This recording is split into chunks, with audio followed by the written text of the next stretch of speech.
This is Sims, and we are back. Shh! We are back with more London Detective Mysteria, and the bird is... Stop! You know I don't like the shrieking. Why can't you play nice? Why can't you play and make pretty noises instead of shrieking? Oh my god, stop. Don't make me throw something at you. You know I wouldn't actually do that. I just threaten you. It's like it doesn't work. Like, hey! Stop it. I know you're playing, but like I don't understand why you have to be like a child. Like, ah! Stop. That's so annoying. Can't you play nice instead of shrieking like a fucking asshole? God, I hate you sometimes. Oh my god. We just stop. Stop. Seriously, stop. I'm going to take all your toys away. I'll take them away. I would never do that. I just really... See, that's fine. That was cute. You can make that noise, not the shrieking. It's like just children crying. It's just like this shrieking in my brain. It's like there are sometimes where I really seriously regret owning you, and it's when you shriek like that. And I love you, and I can't imagine my life without you. But like I imagine this is what parenthood is like. Like I love my kids, and I can't imagine my life without them, but I want to kill them sometimes. Sorry, I didn't have a drink. I love this bird to death. I love him. I can't imagine life without him, and I don't know what I would do if I didn't have. Like I don't know. I don't know. But yet then he's like, shriek! Oh, I want to stab you. Like I don't actually want to. Like, do you know what I mean? Like, oh my god. I was on a conference call, and I was running, and he was shrieking, and I'm like, I'm sorry if you can hear that, and everyone's like, oh, I can't really, because I can hear it more than they can over the phone. They're like, it's not drowning you out or anything. And the one guy was like, my mother-in-law's got birds. Just throw a sheet over him. I'm like, no, this bird won't stop. He knows. He hears me roll over in my... I don't know how he knows, but that motherfucker knows the second. I could be laying in bed and I open my eyes and I'm like, oh, it's Saturday. I could go back to bed and he's like, out here screaming like, yeah, I know you're awake. I heard your eyelids open. Like, I don't know. He's like, he knows. Or he's probably been shrieking since, because he hears birds outside, and maybe it's just a weird timing thing. But I'm like, oh. It was nicer in my old apartment. I would get up in the morning. He's not any closer to my, like, there's a wall in between it. But, like, I don't know. Like, I would uncover the birds. I would go back to bed, even with the door open, whatever. And they'd be chirping, having fun, whatever. This one, I just can hear him. I don't know what it is. Maybe it's because there's no baby bird anymore. And, like, he's lonely and I should get him a bird friend. I keep thinking about it. I keep debating. Like, maybe I'll get you a parakeet or something. I'm not getting another freaking conure. Then I'll have conure babies and... Goddamn, and you think, like, oh, that'd be so cute and I could sell them. No, I wouldn't. And then I had, like, 400 fucking birds. And my apartment already looks like I have 400 birds and I have one. He's such a fucking pig. You vacuum your floor and 5 minutes later, you're like, why the fuck is there food everywhere? Yeah. That's why I can't get, like, a Roomba or anything. Because it's like, just no. That thing would die. It would be like, do-do-do, happy, dead the second it got anywhere near the bird cage. Plus, there's puppy pads all over by the bird cage and, like, by my couch where the bird usually poops, so it's not pooping on my floor. And the Roomba would just suck that shit up. I can't get within 2 feet of it without my vacuum sucking that shit up. And my vacuum doesn't suck up anything, but it'll grab those puppy pads, and you'll be like, I'm in another room. How did you get a hold of that? I don't even understand. So, anyway. This is where we were. Yay! So yeah, we're jump in. No, fucking awesome. It wasn't the kiss, but it's okay, so. You don't need to say anything right now. The way he spoke was quiet and a comfort. His grip loosened. I could feel his one hand trickle from my shoulder to the back of my head. My hair must have been filthy to the touch. If it was, he didn't act like it. His fingers weaved through with a delicacy that intended to only console me. Oh, how adorable. He then drew me close to him. The consideration Holmes showed could be felt in how he pulled me in.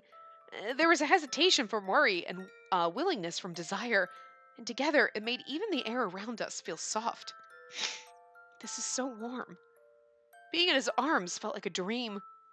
I still cried, but he made me feel calmer for doing so.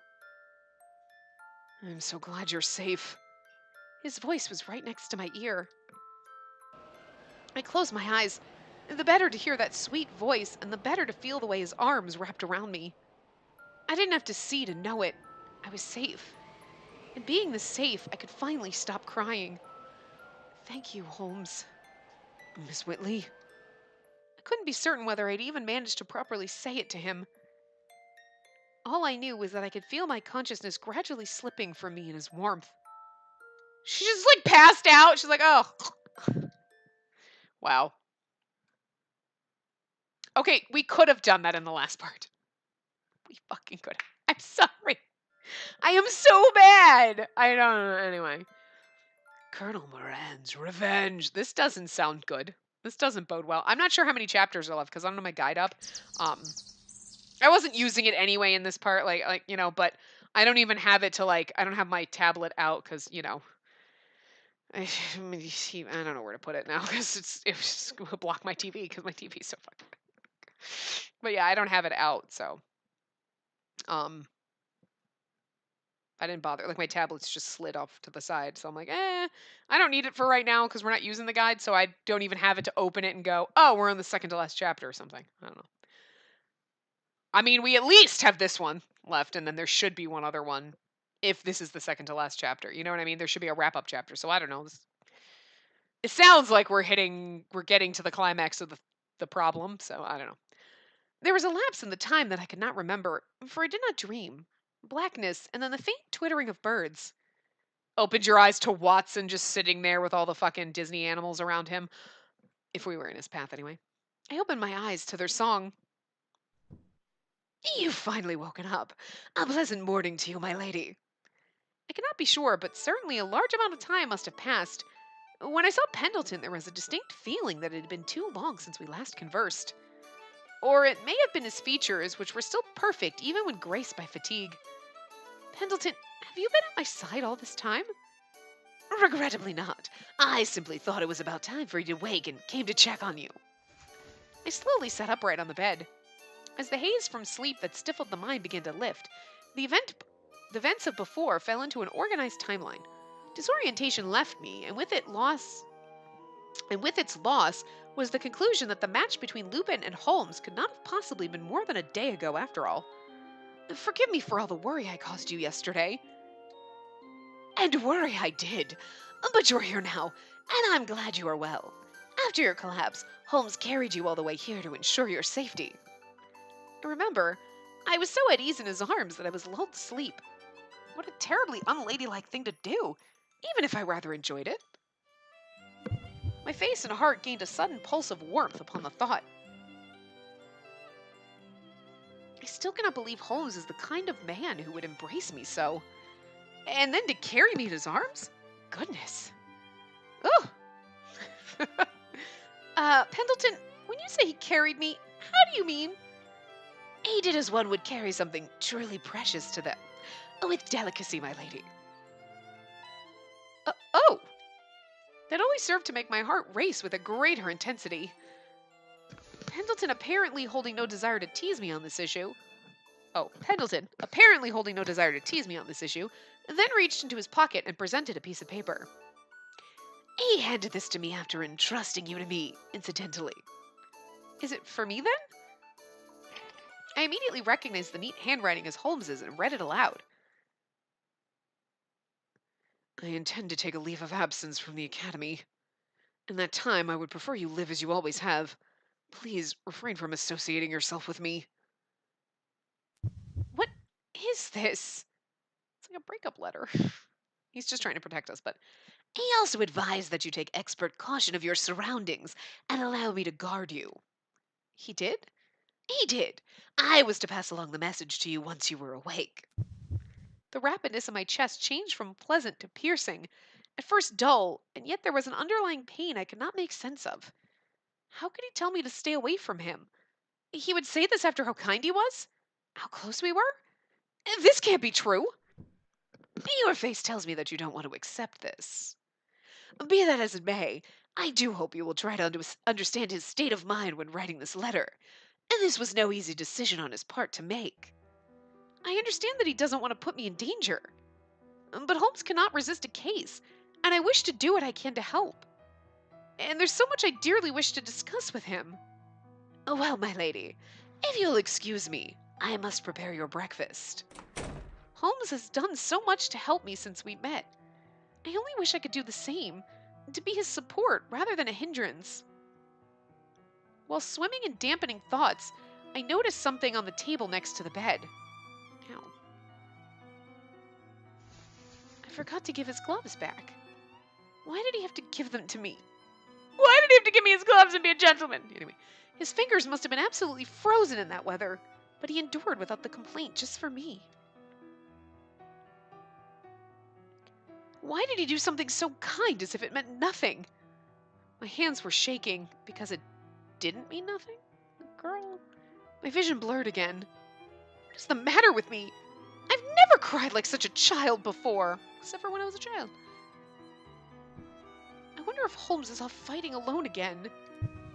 Is there really nothing I can do at all? A single teardrop fell atop the gloves. Then another, and another. I wanted to stop. How I wanted to stop. I was a bigger girl than this, but I couldn't control the urge. I cried until it erupted into an awful, ugly wail. The birds, meanwhile, continued their blissful song. Holmes was preoccupied, and there was nothing exciting for a kept man to do on the surface, but he still found something of note, and it became such an intriguing something that it grabbed his full attention. This was how he came to spend the day lounging in his armchair, the Black Knight in hand. Is that the one from Lupin? It is. I was ever so gracious to stuff a note full of information inside. To prove it, Holmes showed Watson its bottom, which was indeed hollow. He then proceeded to read the contents of the note in a dull, knowing tone. Baron Swaling's family were initially very influential figures in the city of Liverpool. 2 generations ago, however, they moved to London, and the current Baron's father established a banking company along Leadenhall Street. He's now head of the bank and a member of the Gold and Silver Commission appointed by the government. In recent years, he's also been devoting himself to social work, donating to universities, amongst other things. Does that sound like someone who would shake hands with Spellbound to you? He sounds like the model nobleman to me. Ever since his father established the company, others in the area have gone bankrupt one after the next.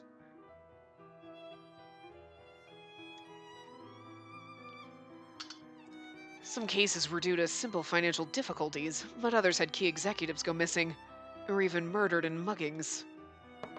Holmes folded the note and returned it to the Black Knight's hollow. And so you suspect he may have been involved with Spellbound? I'll investigate the area around the banks under the Baron's jurisdiction. As for you, Watson, I'm to investigate the Baron's mansion. You can't very well do it under police watch, can you? You have my thanks.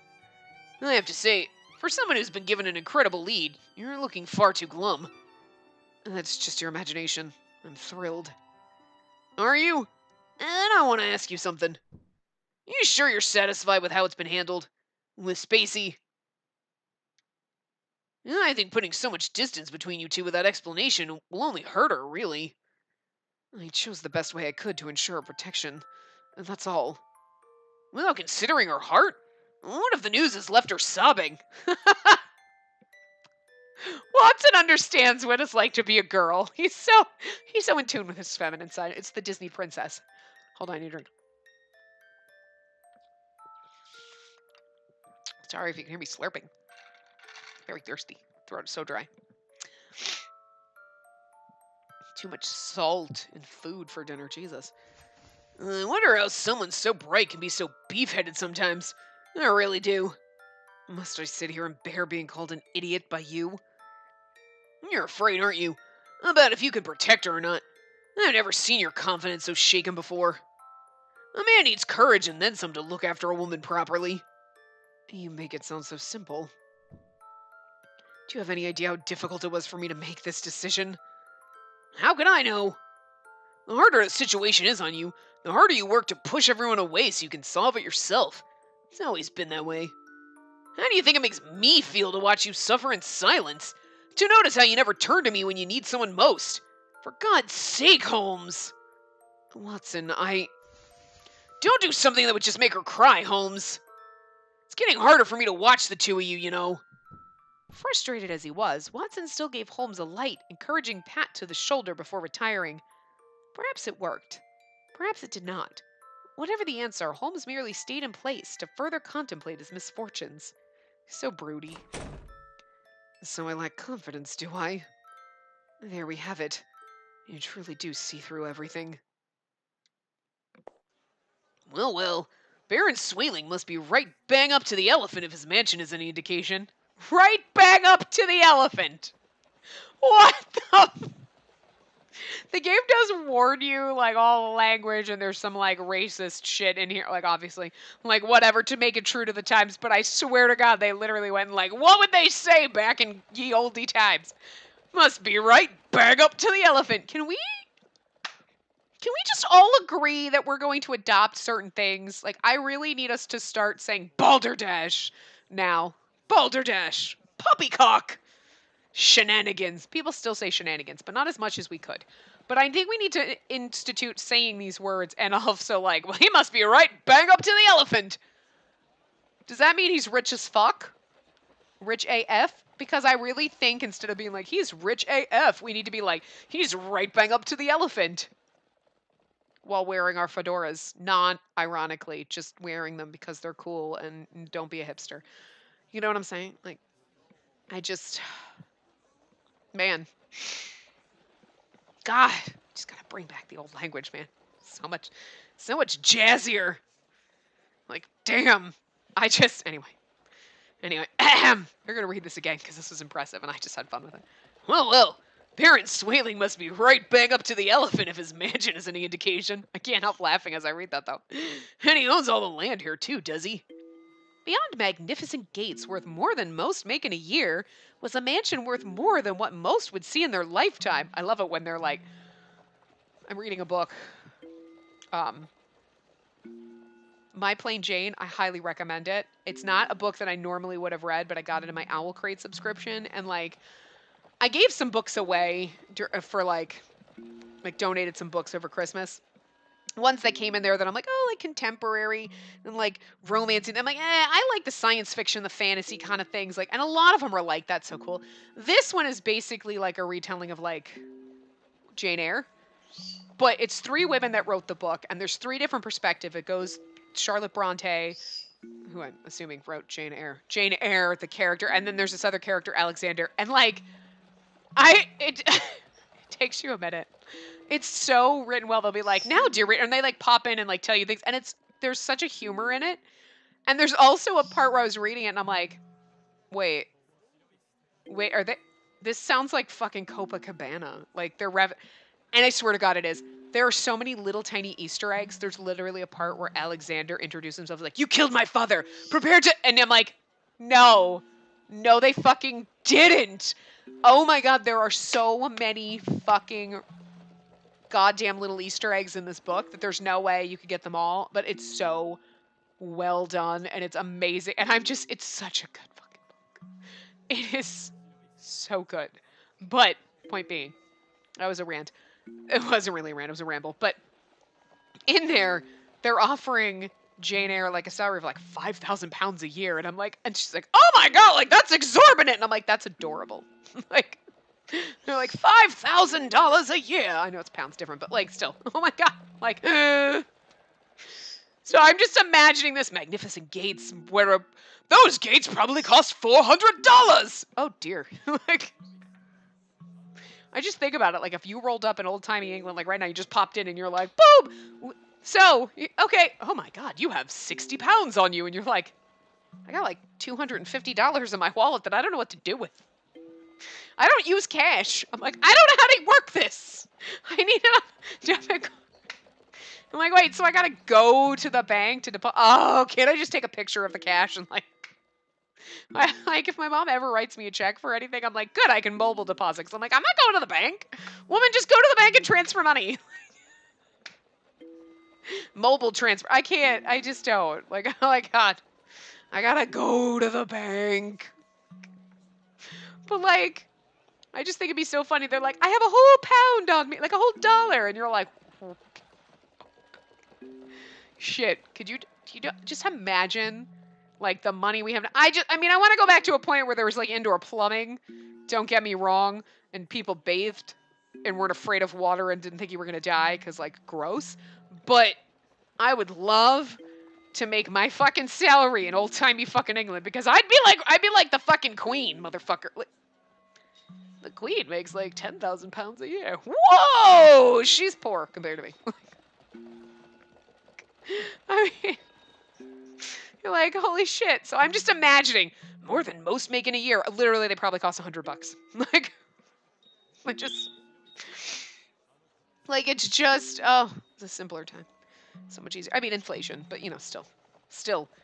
You could like go back in time in your TARDIS. I'm gonna buy this property. How much is it? Ooh, a whole $500. God, it's so hard. Here you go. And then you like go into the future, and then you're like, look at this land I own that's worth $5 billion. Best fucking investment ever is all I'm saying. Time travel. It's a genius thing. This is why the person who ever invents time travel is going to promptly destroy it so that we don't invent time travel. For this very reason. Because we're going to fuck up everything if we had time travel. Fuck up everything. We cannot be trusted with it. Anyway. Beyond magnificent gates worth more than most make in a year, $50, was a mansion worth more than what most would see in their lifetime, probably a couple $1,000s. All were tied together by a lovely English garden. How am I to go about this? I can't strut through the entrance and ask if he's involved with Spellbound. Wait, could that be him? He spotted a man moving at a brisk pace, his servants seemingly marching with the unified stiffness of soldiers behind their general. His wealth was flaunted in 3 distinct parts. A neatly trimmed mustache. Well, he's got a mustache, he must be rich. A tidy black suit and a glistening black walking stick that rapped the ground to its own rhythm. Well, if I learned anything from reading Black Butler manga, it's that if you're rich, you have a fucking walking stick, so there you go. They sure look to be in a rush. Oh, he's boarding a carriage. What has them running off in such a hurry? Only one way to find out, I suppose. Run after them? The next morning, at Holmes and Watson's Baker Street flat proved eventful. Holmes, you got a letter! Oh, thank you, Miss Hudson. Is Watson still not back? He's not, but there's no need to worry. He'll be back soon. Are you fucking sure about that? Because maybe he did. But we haven't heard a peep since he left! Is that so unusual? He's gone out for 2 or 3 days at a time on a number of occasions, hasn't he? Now, if you don't mind, the letter... Right, here it is! Holmes's hand was impatiently hanging in the air for something to be placed upon it, and Hudson obliged. The envelope itself was white and plain. There was nothing to indicate its sender. How odd that it is only my name on it. A man dressed in black handed it to me right outside. As soon as I accepted, he vanished without another word. Holmes unsealed the envelope, removed the letter, and began to read. It says... He had opened his mouth as if to share with Hudson its contents, but with an alarmingly quick movement, he instead crumpled the letter brutally with his right hand. Damn it all! What is it? What does it say? And something's falling out of the envelope, too. Did you see it? What? First anger, then dread. What accompanied the letter drained all color from Holmes's face. Uh-oh. That fool. He must have looked too far into Baron Swayling. Holmes muttered his botherations under his breath, only just so Hudson could happen to hear. Holmes muttered his botherings under his breath, only just so Hudson Holmes muttered his bothersome under his breath, only just so Hudson could happen to hear. Storming about the flat and gathering his things, I don't know. What? Okay. Which were never in their proper place, erratically in preparation to leave. Wait, Holmes, where are you going? Please give me a moment. Whatever that letter said, it was something Oh, that was her. I was like, wait. Please give me a moment. Whatever that letter said, it was something terrible, wasn't it? And then you want to tell I will tell no one, Miss Hudson. And you're not to tell anyone either. Not her, Not anyone. Her? Spacey? Holmes did not answer, for he had already exited the flat. Please, Holmes, wait! I wondered why it felt so long since I set foot into Harrington Academy. It had not been long at all in reality, but perhaps not attending lessons made my schoolmates feel similarly. They cooed and coddled me, helping me however they could when I was even modestly lost. And though I made my return, Holmes and Watson did not, so we must have been out of class for a couple days. I behaved as if everything were normal, of course. I would never wish to cause undue worry for everyone. But when time for lunch arrived and their seats remained empty, that uncomfortable murkiness dared to well within my chest again. It became too much to pretend, so I made my way to the courtyard for some privacy. Upon my arrival, someone very unexpected was waiting for me. Hudson? Spacey, something terrible's happened! What is it, Hudson? It's unusual to see you here. Something had riled Hudson quite splendidly, enough for her to run all the way here with barely any breath to spare. It's Holmes. He's been given a letter this morning, you see. Oh, he'd been given the letter. As soon as he read the thing, he dashed out straight away. The officer on guard at the door made me to stop him, naturally, but Holmes said about him awfully good with a solid punch. And then he... It's not like him to lose his composure to such an extent. Do you know the contents of the letter? He didn't show me. He said not to tell you anything, too, but I... There. Thank you for telling me. I stroked Hudson's head as one would a younger sister. Did Watson not go with him? Well, in the letter there was this. Hudson revealed a wrapped white handkerchief from her pocket. Oh, God! As she opened it, I thought my heart would stop. It can't be! Please God, it's not a finger or something creepy like that. My breathing stopped for certain. Settled in the white was the familiar color of chestnut, a clump of hair. I knew who it belonged to immediately, and what made it more unsettling still was the second color present. Dark red. Blood. This is Watson's hair. It is, isn't it? When I didn't respond, the tears bubbling from her agreed to overflow. I must stay calm. I won't be of any help if I let fear win the battle. It'll be all right, Hudson. I steadied my voice as best I could and placed my hand on her shoulder. This means they're using Watson as a hostage to force Holmes to come to them, so they'll have to be delicate with him. Well, I mean... They'll have to be delicate with him because, blah, blah, blah.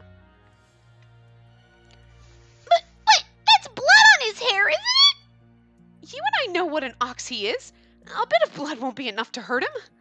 And remember, Holmes is going to fetch him, so the two will be home and all smiles in no time.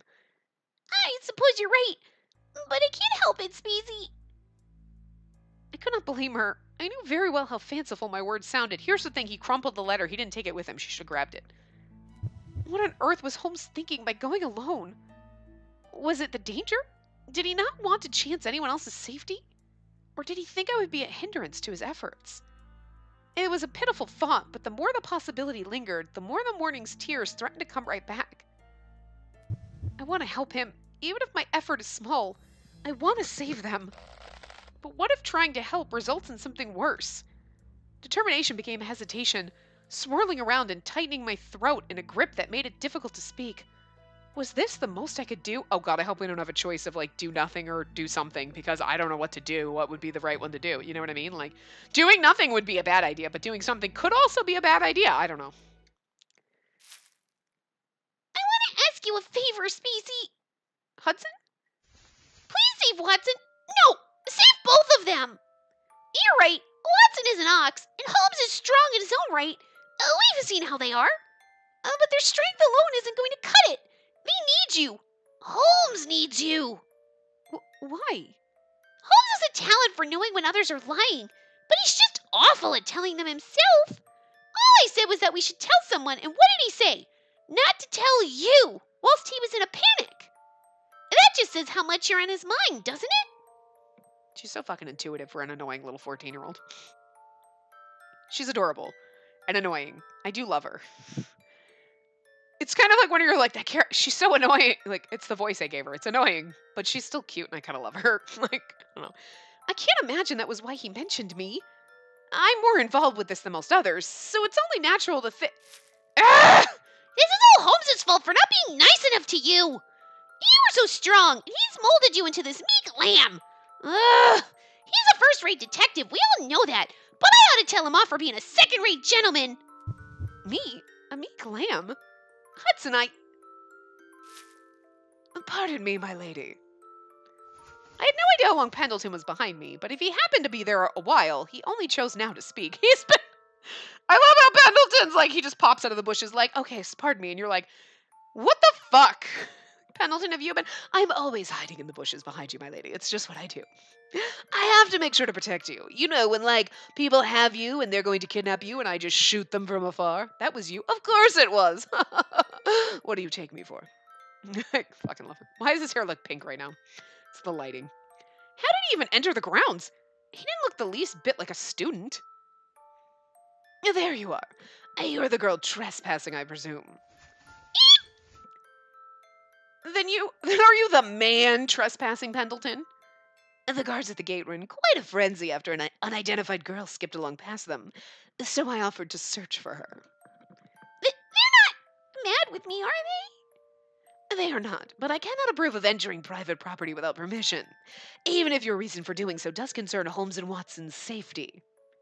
You overheard, then. You'll have to forgive me, my lady. I always eavesdrop. He's like, they let me in. No, they didn't. You snuck your ass in here because you shady, and I fucking love you. And with overhearings being done with, I must ask, what is your answer? Answer? To the favor? Indeed. I should like to know what course of action you've chosen. Pendleton watched me with the directness I had difficulty returning. Fuck. I've hesitated too much for my liking. Turned a blind eye when I should have looked straight on. I know myself well enough to know this isn't the type of person I am, and I know precisely what I want to do. Go after them. I don't want this to be our last goodbye.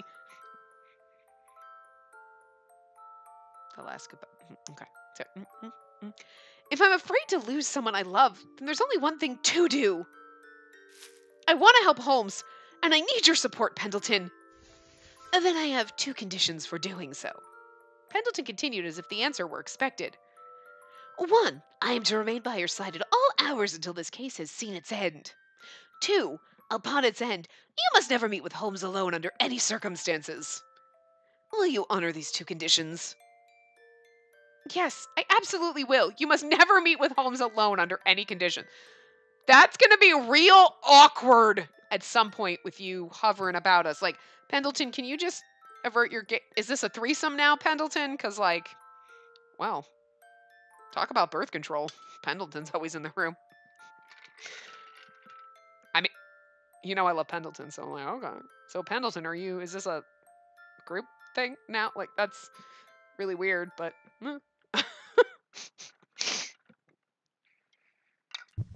And I meant it. It was time for my resolve to become that of diamonds. As you wish, my lady. I apologize for speaking out of turn. So he said, but I could see the smile upon his lips. From this moment on, I will aid you as best as I'm able. And to that end, there is something important I must alert you to at once. What is it? Oh, we seem to have an audience. Those three over there. Good God! He spotted us! How? Because you've been making so much noise, Kobayashi. Oh, it isn't that. He must have known we were here all along. Well, what are you doing here? You were behaving very curiously, so we thought to follow. Quite a sight this is. I think Marple is, like, one of my favorite characters. Okay, like, Pendleton's my favorite boyfriend, even though we can't date him. Like, I want to. I want to marry this man. I fucking love him to death. But I think of, like, our side pieces, like our random other side characters that aren't, like, one of our dateable characters, I think I love Marple the best, because I don't know what it is about the way I read her when I read her, like, in my head. Probably sounds nowhere near as it does in my head. But I just love how very, like, straightforward. She's like, oh, well, I'm quite angry with you. Like, she's very, like... straight, like, there's no, like, emotional swing with her. She is just deadpan, and it's so great. I just love it. I don't know. We did feel guilty Easter hopping. That you seem disturbed by something. Right, Akechi? Indeed, and as class representative, it wouldn't do to overlook the welfare of a schoolmate. You're going to rescue Holmes and Watson, aren't you, Spacey? Marple's gaze was fixed upon me. I am. And then I shall assist you. I love her. Of course. Oh, but you can't. We'll help too. I bet we'll be 100 times more useful than any officer will. There's a restless air about the classroom with those two absent. Were it to grow any more tense, we could have a problem on our hands. Do you know where Holmes even went? Perhaps. Spacey, I can't be certain this will help narrow down where they've gone, but I have a thought. After Holmes read the letter, he mentioned swaling. And do you know what that word means? He said a Baron Swaling, so come on. Oh, Baron Swaling is a famous figure in the world of finance. He's president of a bank and is known to be a superbly charitable man. All the newspapers hold a very high opinion of him. Oh, wait, Akechi! That's not the same bank as ours, is it? What do you mean? This concerns a request that was made to us. I ask that you not relay a word of this to anyone. We were tasked to investigate them on behalf of a banking company whose employees have come under frequent attack. Even their clients have reportedly become victims of theft. We found out the one who stood to benefit the most from the company going under was Baron Swaling in his bank. He's also been making frequent trips to inspect a certain stone processing plant in the city. And that's nothing unusual. But what is unusual is that he always takes a massive amount of money with him. It certainly baffled us at first. Why would a man of his status travel unaccompanied with so much to lose? Yet with this information, the pieces have all but fallen into place. Miss Whitley, regardless of what decision you make, we will act to fulfill the task given to us. It just so happens that our goals have aligned on this occasion. And if we want the same thing, we may as well work as a team. 2 birds, 1 stone and all that. Or 5 birds, 6. Wait. Where are Jack and Lupin? Let's just get them involved. Why not? Okay, guys, we're gonna do this. So, Kobayashi, Akechi, Pendleton, Hudson, Marple, me. There's 6 of us, but we gotta round it out. We gotta make the 8 team. So get Jack and Lupin. Not the A team, the 8 team. That's what we're doing, motherfuckers. I just did that. Yes, I did. You're welcome. Oh, thank you. You're all so dear. Might you ready a carriage for us, Pendleton? Right away. Do you think we'll be able to catch up to Holmes? That won't be an issue, my lady. And just make certain to inform the Academy's staff that you'll be taking an early leave. Very well. We're leaving early to go solve a case. Okay. They're all right. Well, now we know where we're going. I have something I must take care of by myself. Really? Where are you going, Marple? We're quite capable on our own, yes. But none of us have the authority to arrest anyone, do we? I should like to telephone the professionals. Splendid! Now let's do this right and with care.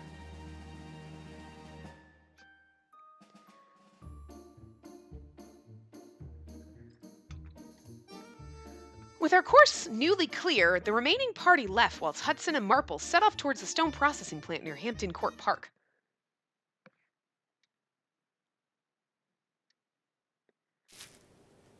What's this?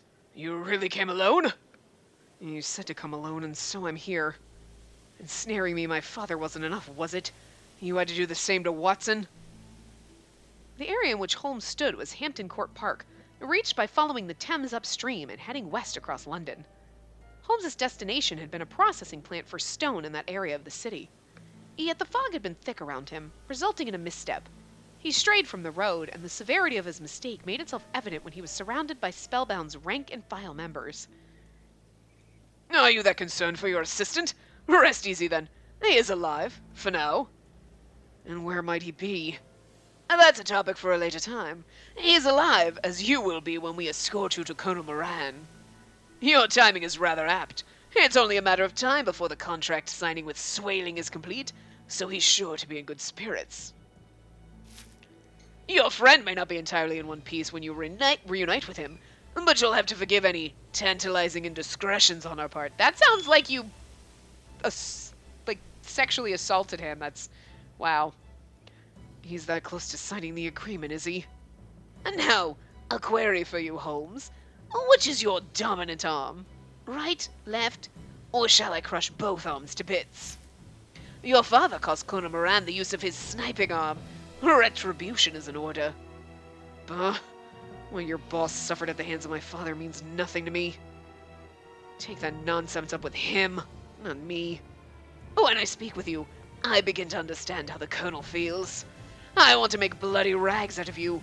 To see an impudent child like you driven beyond grief, humiliation, and anguish. You have got some serious fucking issues, buddy. The man aimed his pistol directly at Holmes. I have no interest in being made to shoulder father's debts. And I have no time to waste with someone who thinks the burden is mine either.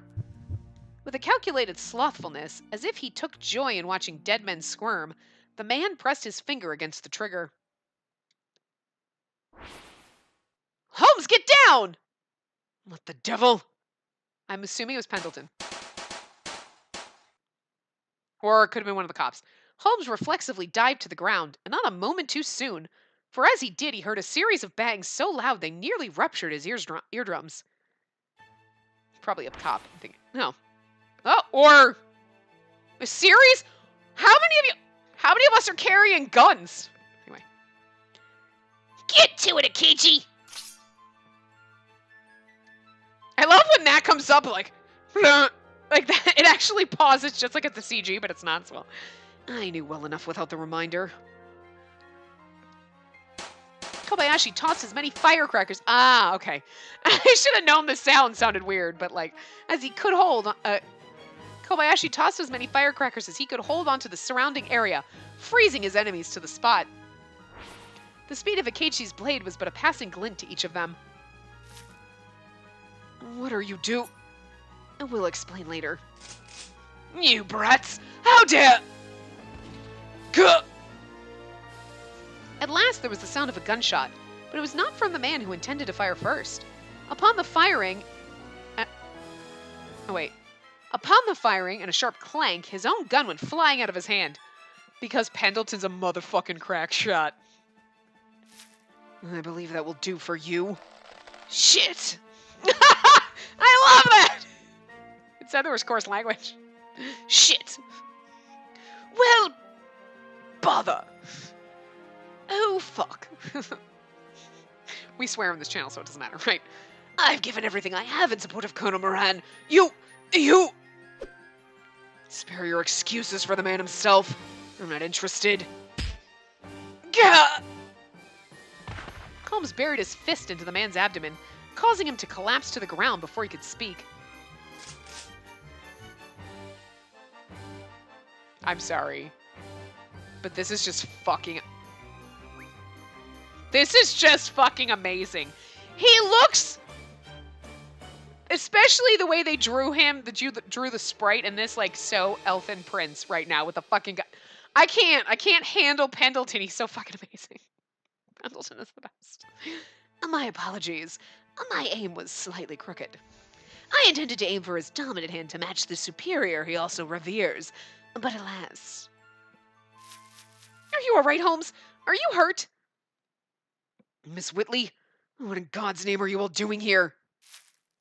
Well, we should have been the 8 team, and now we're the 6 team.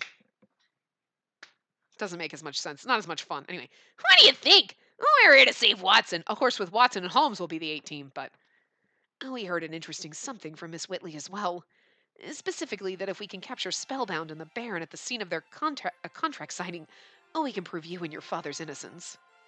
And as it happens, arresting Baron Swaling is a part of the case Kobayashi and I are currently pursuing. When I thought that you may have been captured by Colonel Moran, too, I couldn't stay home in comfort and wait. And we made it. I'm so glad you're safe.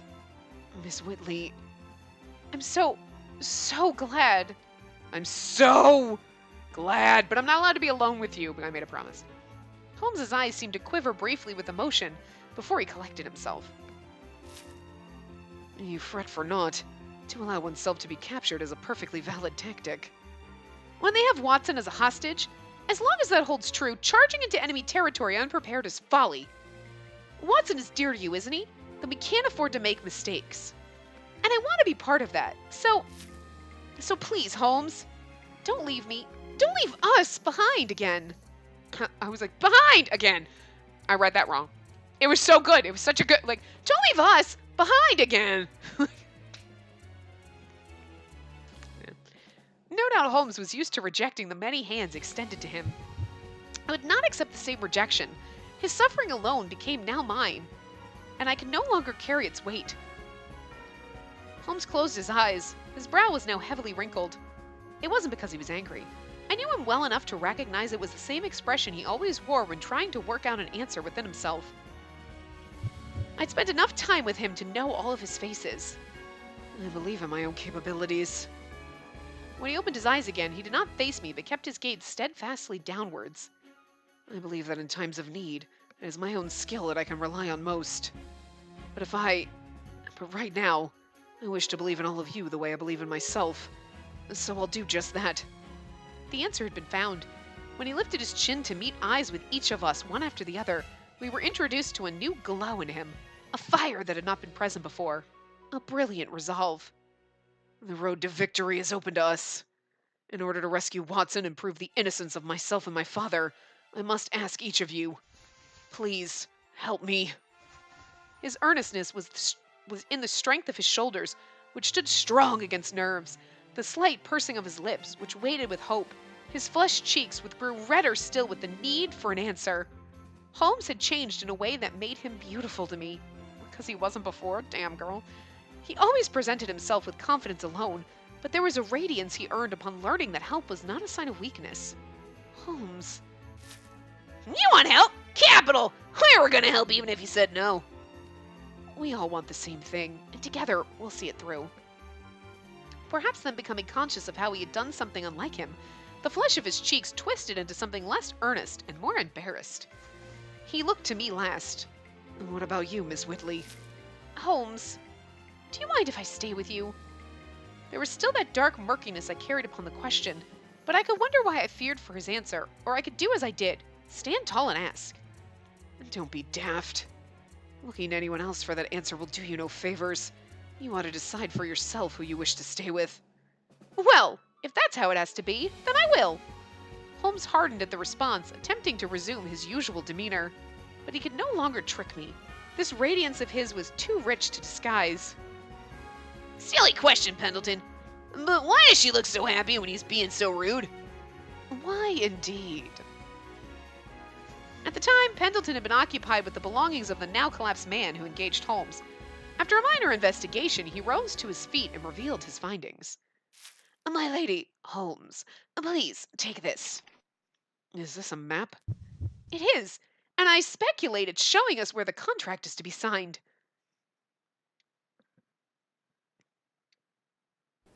We organized for the unconscious men to be retrieved by Scotland Yard before setting off towards the processing plant. The area was still. With no guards of any kind to hinder us or even a mouse to signal any life, we slinked into a storage room. There's no guarantee Watson will be in the same place as the signing. Let's divide ourselves into two groups. One to apprehend the criminals and one to search for Watson. Do you have a preference, Miss Whitley? You're to pursue Colonel Moran, correct? I should like to obtain proof of Spellbound's involvement personally, so I want to look for the place of the signing. Very well. With me, then. Wherever you go, I will go. Those eyes of his. The more time passed, the more concerned I was for Watson's well-being. I pray Watson is safe. I'm certain he is, after all.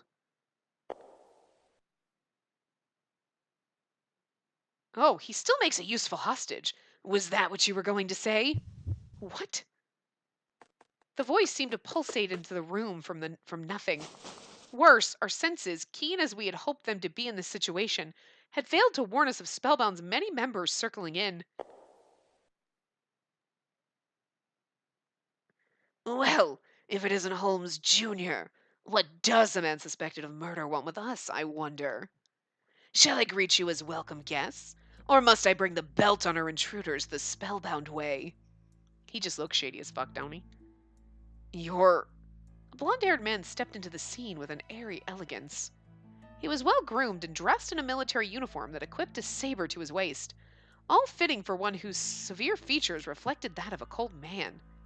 Coldest of all, however, were his eyes, the piercedness of which felt his talons. They were the eyes of a hawk staring down its prey, or the dull eyes of a soldier who had engraved far too many atrocities to memory. Well then, you were liberated.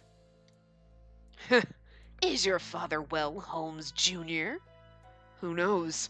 Your guess is as good as mine. What a horrible thing for a son to say. I don't know what we're doing with his voice. Whatever. So, are you satisfied with him in jail? Oh my God, this bother. Do I look satisfied to you? Colonel Moran's lips conveyed joy, but those eyes did not. They were glassed by a fire, a limitless wrath with no amount of skill could hide. Compared to what Sherlock Holmes has gifted me, his suffering is but a shilling tossed in the river. I am far from satisfied. And to that end, you're going to be of great use to me as my puppet.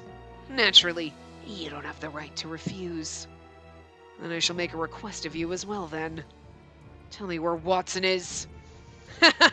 What is it about witnessing the desperation of youth that puts a smile on my face? Perhaps the answer lies in my love of hunting. The more desperate my prey is after they flee, the more excited I become. Well, that sounds a little like a rapist in the making, right? And a murderer. Like, I'm gonna do all sorts of horrible things to people. Like, I mean, he's just gonna do all sorts of atrocities.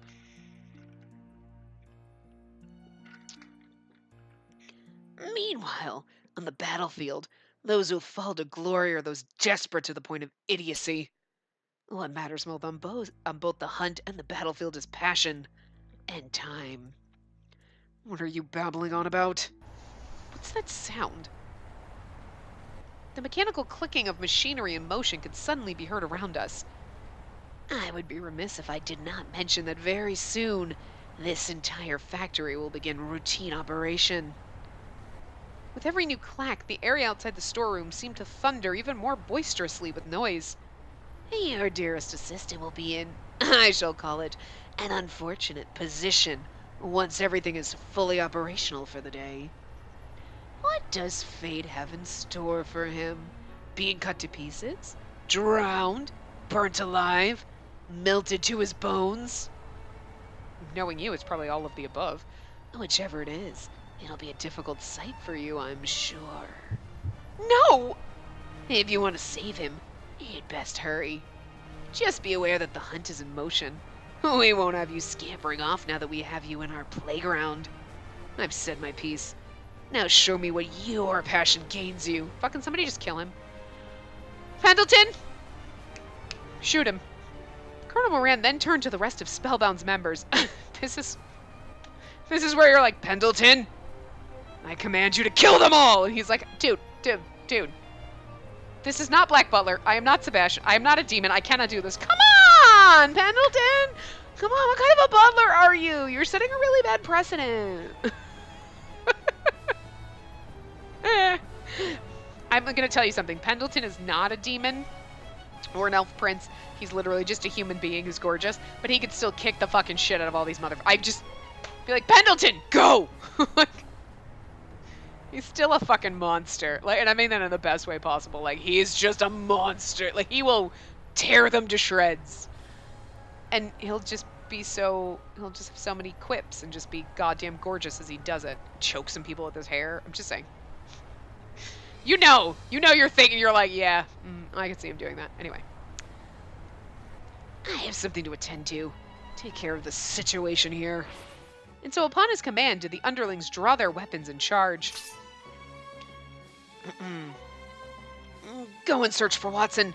We've no time to waste. Akechi, we will handle this rabble. I'm pretty sure that Akechi can handle this shit. Kobayashi, assist me. Ready and willing.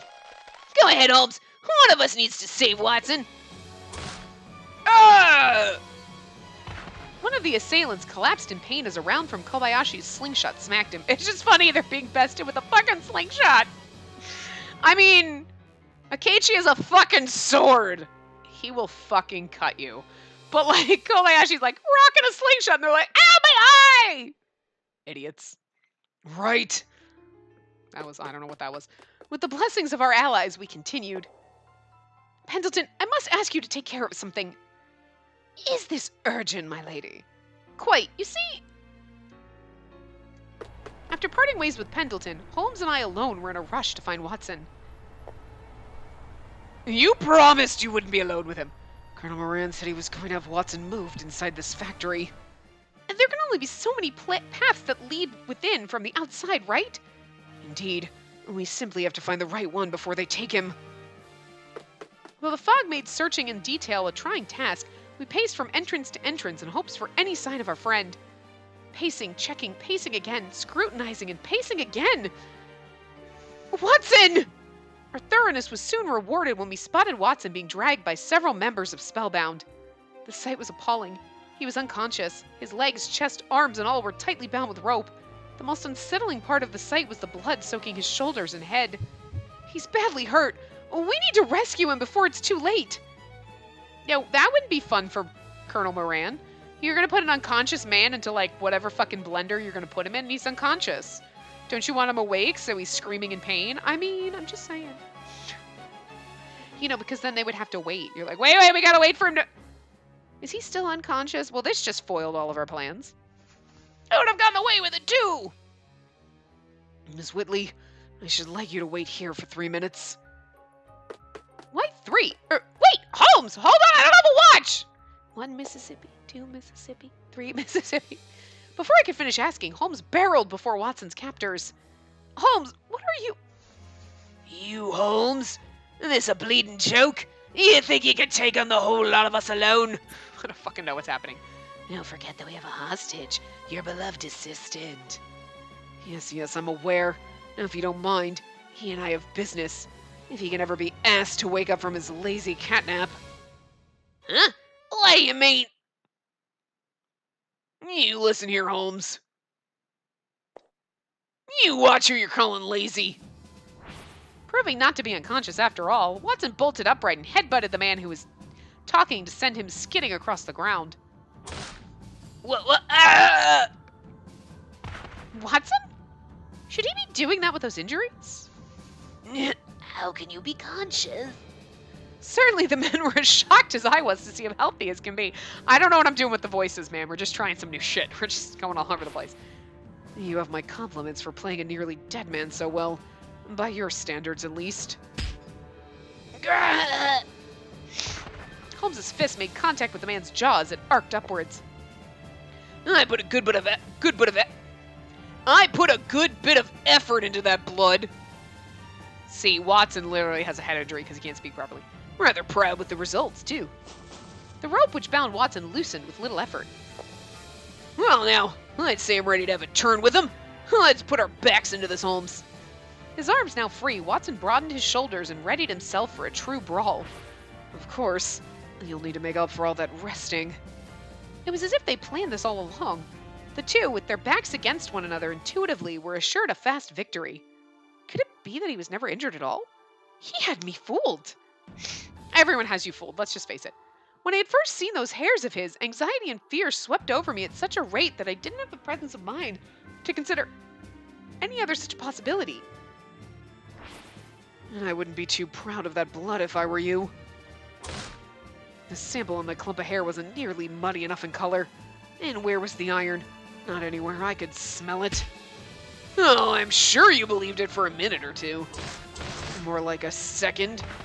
The two of them made short work of all the spellbound members in the area, all the while squabbling about absolutely pointless things. This is quite a sight. I've never seen them act so much as one before. Ow! You could have unbound me more gently. I'm afraid we haven't the luxury of time, Watson. Between dodging our enemy's onslaught and making quick work of them in turn, your comfort is quite low on my list of concerns. Holmes! Watson! The moment the fight was done, I ran and threw my arms around both of them in the tightest hug I could muster, CG motherfucker. Nope. Thank God you're well. I didn't know what to think when I saw the state you were in. I'm sorry. I hadn't meant to worry you. That was precisely 3 minutes. Well done. Holmes returned my worry with the sweetest, broadest smile.